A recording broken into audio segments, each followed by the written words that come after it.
Costa Rica de país excepcional a país común y corriente.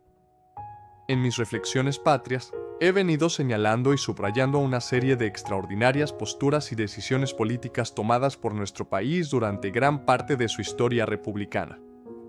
Costa Rica, que es un pequeño país tanto en su tamaño como en su población, ha tenido los arrestos y la intrepidez fuente a una serie de decisiones los cuales nos ha traído admiración y reconocimiento internacional. Ahora bien, para no repetir todos los hechos épicos que son motivo de gran orgullo nacional, permítanme apuntar y recalcar solamente 4 de las más relevantes para el caso que hoy nos ocupa. 1. El ser el primer país del mundo en abolir el ejército. 2. El estar entre los 3 primeros países del mundo en instalar luz eléctrica, Nueva York, San José y París. 3. El haber sido en el pasado el país más igualitario y con uno de los sectores de clase media más amplios de la América Latina y mucho más allá. Y 4.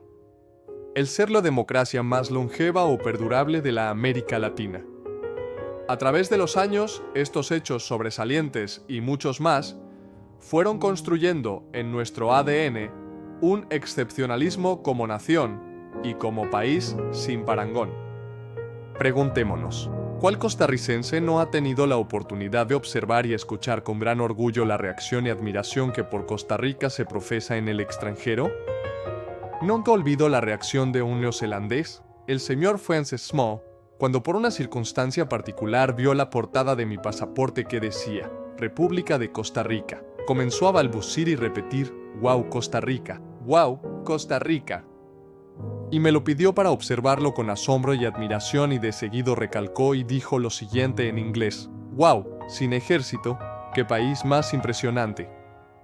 Y durante el tiempo que nos tocó compartir algunos cursos y seminarios, en los recesos se acercaba a mí con otros compañeros y les decía, «Permítanme presentarles a un costarricense, su país no tiene ejército». Esa fue la euforia que despertaba nuestra unicidad, nuestro excepcionalismo en el mundo. ¿Y qué nos pasó? Nuestro excepcionalismo constituía un activo que ciertamente provocaba la envidia de algunos de nuestros vecinos, pero que, en general, del anchuroso mundo, atraía la luz sobre nuestro país. Asimismo, eliminaba de una vez las sospechas de corrupción que normalmente penden sobre los países con regímenes que gravitan alrededor de su ejército. Y, por lo tanto, nos abrían fácilmente las puertas al entendimiento, a la cooperación y al acuerdo.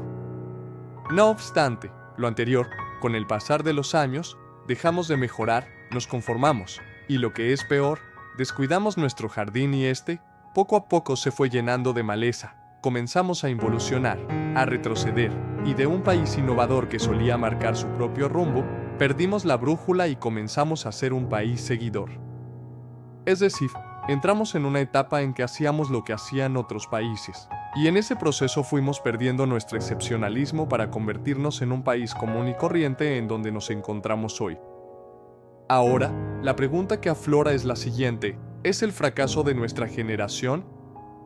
Todo parece indicar que nuestra generación ha fracasado en lograr mantener el excepcionalismo costarricense, porque no entendimos que nuestros padres nos heredaron un país especial, único, y que nuestra responsabilidad era heredar a la siguiente generación por lo menos un país en condiciones similares. Y, contrario a lo dicho, por desgracia les estamos entregando una Costa Rica que adolece de una serie de males, flagelos y patologías sociales que nos han hecho involucionar, convirtiéndonos en un país, incluso, en algunos aspectos, menos que común y corriente. Veamos algunos de esos males, flagelos y patologías. 1. Un país sin rumbo, visión ni liderazgo. 2. Un país totalmente entrabado por un Estado que, en vez de ser facilitador, es un Estado obstructor. 3. Excesivamente dividido y polarizado.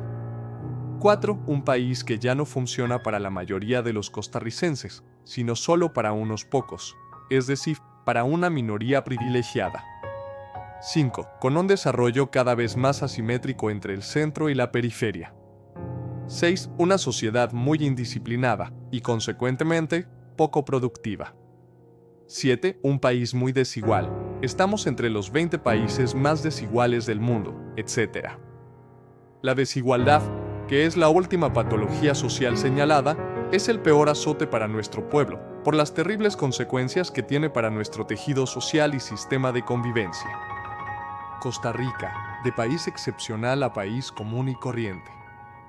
Las anteriores son solo algunos males, flagelos y patologías sociales que sufre la Costa Rica actual.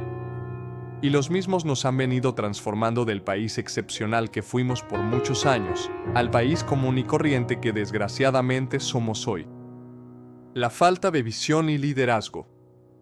Si examinamos la historia de nuestro país y los grandes y excepcionales logros alcanzados, podemos constatar que siempre estuvieron presentes dos factores fundamentales que constituyen los denominadores comunes en todos los casos. Los mismos son 1. Visión y 2. Liderazgo. Desafortunadamente, en los últimos años hemos carecido de ambos componentes esenciales para activar el ADN de nuestro excepcionalismo, los cuales son los que nos permitieron elevarnos al estatus de país líder a pesar de nuestro limitado tamaño. Y, por el contrario, cada vez que entramos en una crisis de liderazgo y perdemos la visión, Costa Rica pasa de ser un país líder a ser un país seguidor o copión, y es esa la condición en que nos encontramos hoy. Por eso, aunque nos cuesta aceptar esta realidad, nuestra amada Costa Rica se está convirtiendo en un país más. Los principales responsables, los partidos políticos. Estoy consciente de lo recurrente que son mis señalamientos a los partidos políticos como los principales responsables de la debacle nacional en casi todos los campos. Pero en verdad así es, por cuanto, en muchos son los responsables de la falta de liderazgo y visión en nuestro país, porque han actuado irresponsablemente frente a los ciudadanos quienes delegaron en ellos la exclusividad de dirigir su destino.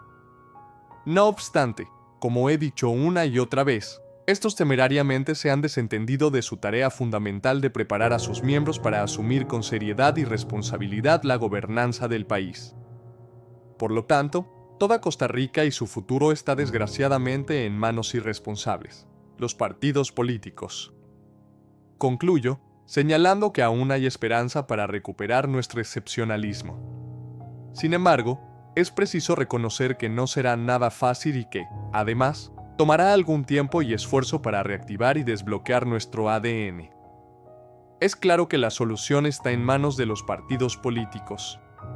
Por lo tanto, urge un mayor activismo y beligerancia ciudadana a fin de presionar y exigirles el cumplimiento de su tarea. Más aún si tomamos en cuenta la cuantiosa inversión que hacemos los costarricenses financiando sus actividades políticas que, entre otras, incluye de manera muy clara la formación y capacitación de sus miembros para la gobernanza. Debemos reiniciar dicha tarea inmediatamente. Manos a la obra.